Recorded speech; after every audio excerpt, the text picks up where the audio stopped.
In this 2-minute zines, I'm going to look at a comparison of animal rights issues as seen through an illustrated narrative. I'm going to explore 2 zines, a foul egg and a monkey trapped.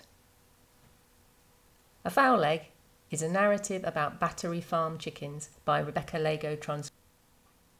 She uses the technique of creating a narrative that we can follow through the life cycle from the egg through to the chicken and then from the chicken laying the egg.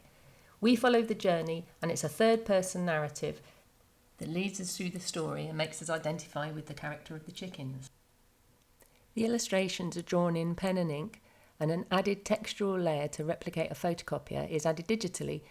This makes us aware of the unhygienic conditions the chickens find themselves in. Rebecca uses some great visual techniques such as following the conveyor belt as the chickens progress through the factory and really emphasising their miserable expressions. The typography is all hand-drawn and fits with the visual language of the illustrations rather beautifully. The next zine we're going to look at is called Monkey Trapped by Michael Ball. This uses a different technique. It's still using a comic and it's still using a narrative, but this is a first-person narrative, so it's written as a diary from the perspective of the monkey that's been experimented upon. This is drawn by hand and then scanned in on a computer and coloured digitally.